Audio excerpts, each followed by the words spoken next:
The clash of titans erupted before our eyes.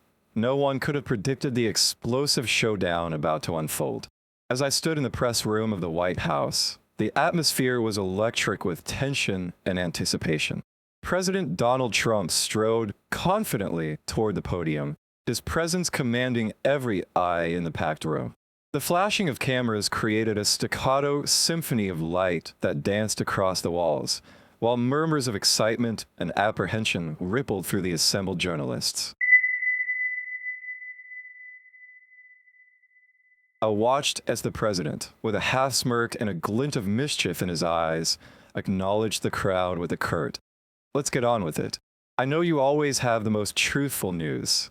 His voice carried a mix of irritation and amusement, a tone that had become all too familiar in these modern halls of power.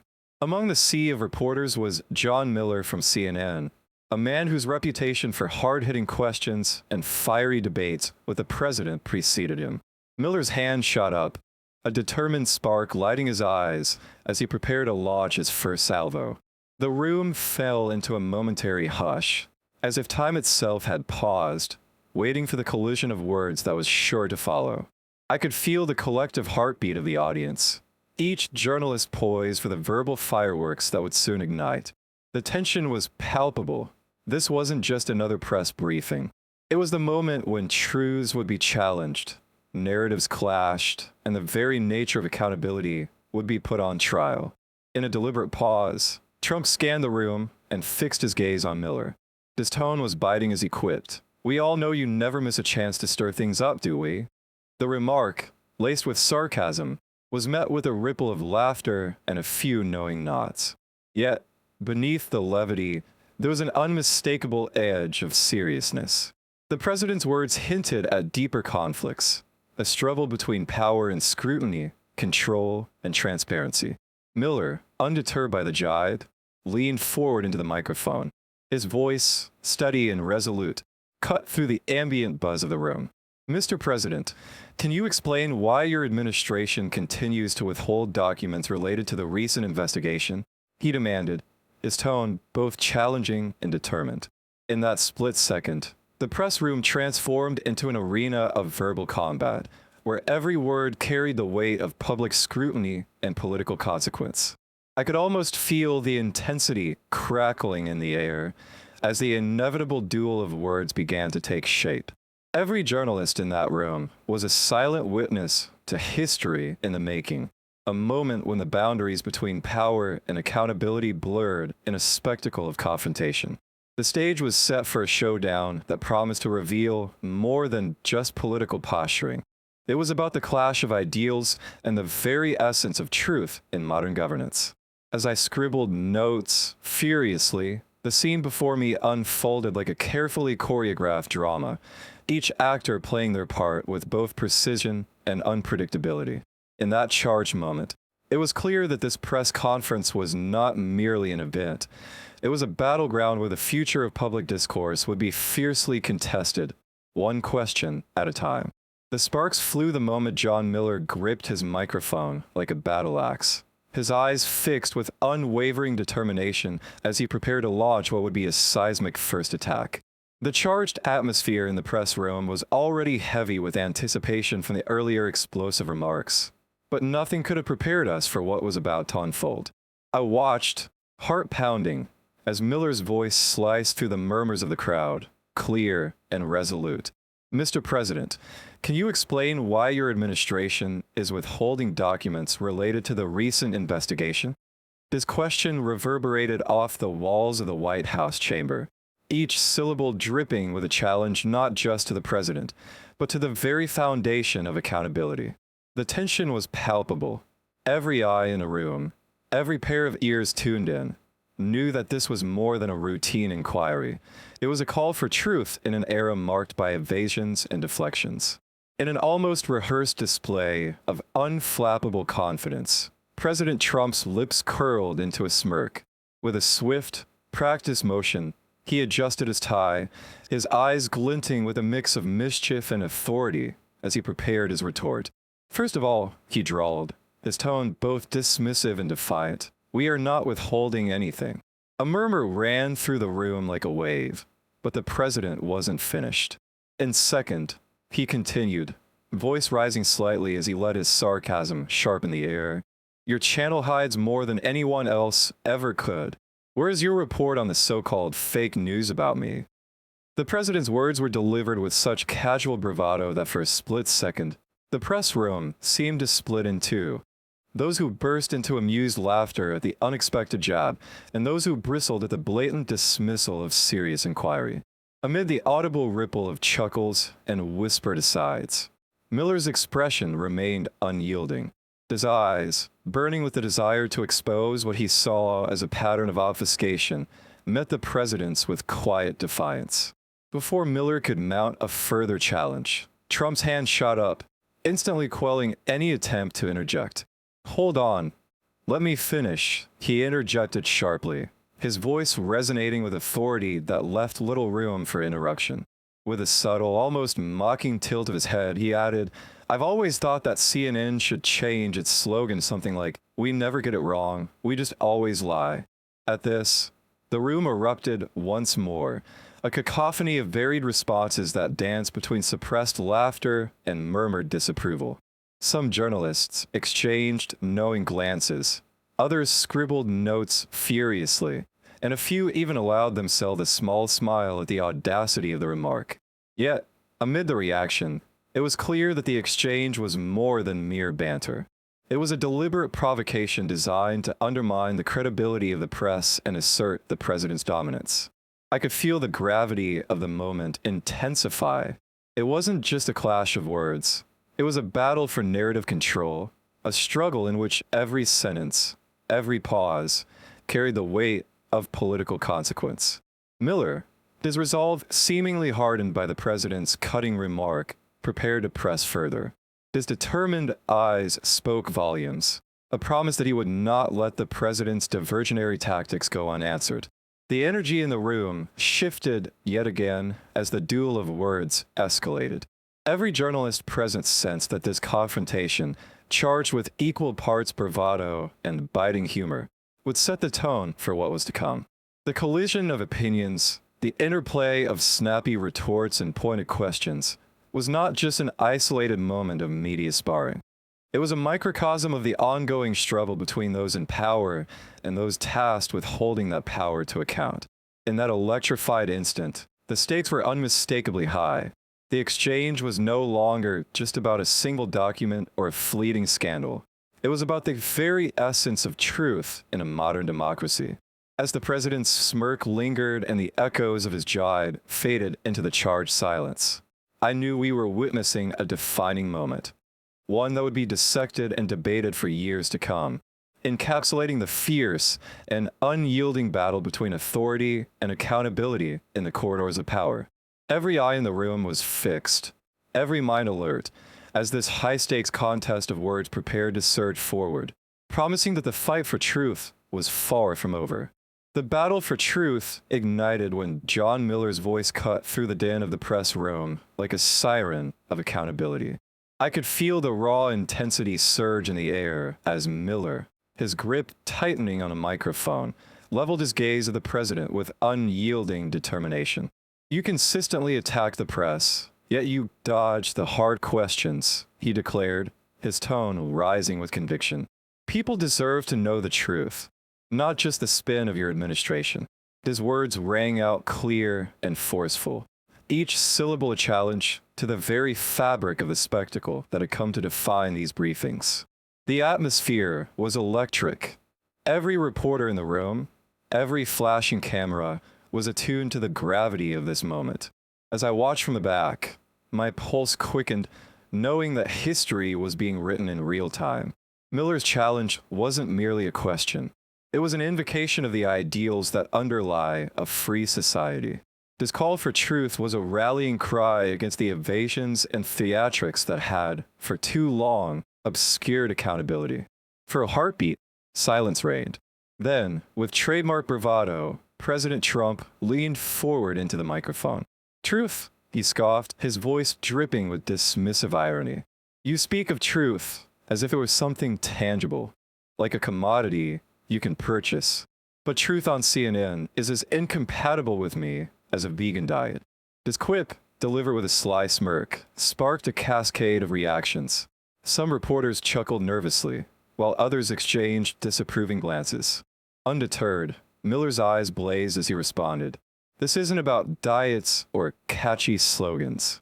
It's about integrity. The integrity of information and the responsibility of those in power to answer for their actions.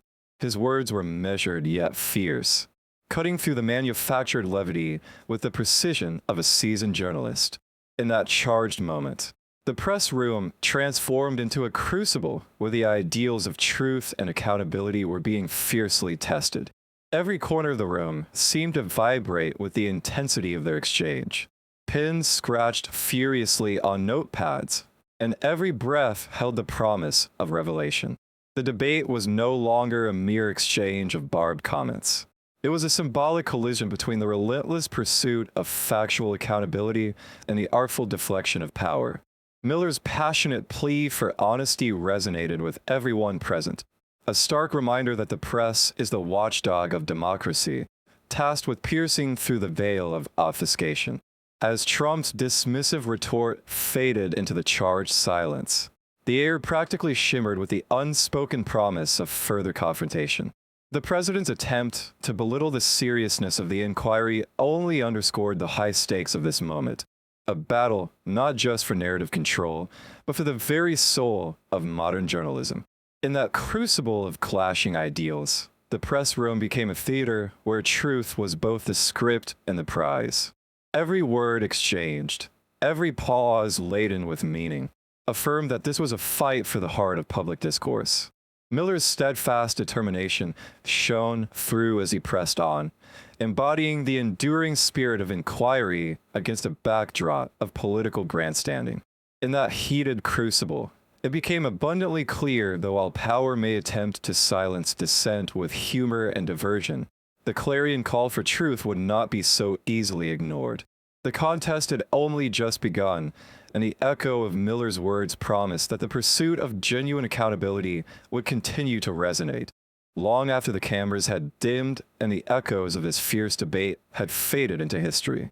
The tension in the room reached its breaking point as John Miller, his voice trembling with a mix of indignation and resolve, leaned forward and declared, "So you refuse to answer questions? Is this your definition of democracy?" The words sliced through the charged silence like a sharpened blade, setting off a chain reaction among the gathered journalists. Every face in a room seemed to reflect a cocktail of shock, anticipation, and defiance, as if they too were challenging the very fabric of the spectacle unfolding before them. I watched, heart-pounding, as President Trump's expression shifted from playful dismissal to a calculated smirk. His eyes, glinting with a mixture of contempt and amusement, locked onto Miller with a predatory intensity.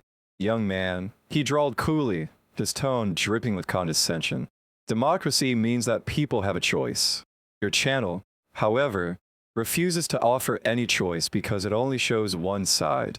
I answer questions, but I do not entertain the baseless accusations that you manufacture." The president's voice, laced with an unmistakable bravado, reverberated throughout the hall, punctuating his words with a dismissive gesture that seemed to sweep aside any remnants of counterargument. A murmur of approval and agreement rippled through the crowd as some reporters exchanged knowing nods and others scribbled down every biting word. The tension was palpable, the atmosphere electric with the realization that this was more than a mere exchange. It was a crucible in which the ideals of free press and democratic accountability were being put to the ultimate test. As Trump continued, his tone growing even more incisive, he added, "The fact is, my administration hides nothing. And if you want to talk about truth, then tell me, when was the last time you apologized for those fake news stories your channel peddles?" His words, sharp as arrows, cut through any remaining doubts, leaving a silence so heavy it almost vibrated with the weight of unspoken truths. Miller's face flushed as he fumbled for a retort, his mouth opening and closing like a malfunctioning machine. For a moment, it seemed as though the room held its breath in anticipation of his comeback, but no words came. Instead, All that filled the space was the resonating echo of Trump's challenge and the stark realization that in that moment, the narrative had shifted decisively in favor of the president. The cameras flashed incessantly, capturing every fleeting expression, every subtle twitch of defiance and resignation. In that brief, electrified silence, the power dynamics were laid bare. The relentless pressure of a media apparatus clashing with the ironclad resolve of a leader who would not be cornered by probing questions. It was in that moment, as applause began to swell from corners of the room, and even reporters from rival news outlets joined in with hesitant claps, that the climax of this high-stakes showdown became unmistakably clear. The president, with his customary blend of swagger and scorn, had turned the tables once more, leaving the once confident Miller stranded amidst a barrage of pointed rhetoric and sarcastic retorts. The confrontation, raw and unfiltered, was not merely a contest of words, but a battle for the soul of public discourse. A battle where every quip and counterargument carried the weight of a nation's democratic ideals. The air, heavy with anticipation and the heady aroma of political theatrics, promised that this was far from over, setting the stage for further confrontations in an arena where truth and propaganda were locked in an unending duel. The final knockout exploded in the press room like a thunderclap that silenced even the most skeptical onlookers. As the tense exchange reached its boiling point, John Miller, his eyes burning with determination and frustration, tried once more to seize the narrative. "Your insults don't cancel out the facts," he declared, his voice echoing against the high, ornate ceilings of the White House chamber. Every journalist in the room leaned in, hanging on his every word, as if this was the moment when truth might finally break free from the clutches of relentless spin. The air was thick with anticipation, charged by the clamor of whispered debates and the rapid clicking of cameras capturing every fleeting expression. For a long, breathless moment, silence reigned, punctuating the gravity of Miller's assertion. Then, with a slow, measured motion that seemed to stretch time itself, President Donald Trump allowed a slight nod as if to acknowledge the point before him. His face, a mask of calm superiority, betrayed not a hint of regret. Instead, he responded with a cool, almost clinical detachment. "You are right," he began, his tone steady and unyielding. "Facts remain facts." His eyes swept the room, igniting a spark of self-assured defiance as he continued. "And the undeniable fact is that while your network's ratings are plummeting, mine are soaring to unprecedented heights." The impact of his words hit like a sledgehammer. A murmur of approval rippled through the crowd. Some reporters exchanged glances of disbelief, while others couldn't help but offer subdued applause. In that charged moment, it was unmistakably clear. The president had once again turned the tide in this endless tug-of-war with the media. The room, awash in a mix of shock and reluctant admiration, seemed to acknowledge the raw power of his rhetoric. Every flash of a camera, every scribbled note, bore witness to the moment when political theater and the battle for narrative collided head-on. As the applause grew louder, reverberating against the marble walls and plush seats, the atmosphere transformed from a contentious debate to an almost surreal display of spectacle. The president's statement, delivered with an unwavering air of finality, left Miller momentarily speechless. A rare silence that spoke volumes about the shifting dynamics in this high-stakes arena. In that instant, the relentless barrage of pointed questions and stinging retorts gave way to a palpable, almost hypnotic sense of inevitability. The narrative had been firmly seized by the president, and the scales of public opinion appeared to tip decidedly in his favor. Every element of the encounter, the biting humor, the relentless barrage of accusations, and the calculated dismissals, coalesced into a moment of profound political drama. It wasn't merely a clash of words. It was a defining chapter in the ongoing saga of media versus power, where each side fought not just for control of the conversation, but for the very soul of public trust. As the room settled into a state of stunned quietude, punctuated only by the occasional murmured remark and scattered applause, it became evident that this was more than a victory in a press conference. It was a statement. In a relentless battle for truth, the narrative had been irreversibly reshaped. And as the president's final words faded into the charged air, the legacy of this encounter promised to echo far beyond the walls of that room, a resounding testament to the enduring clash between those who wield power and those who dare to question it.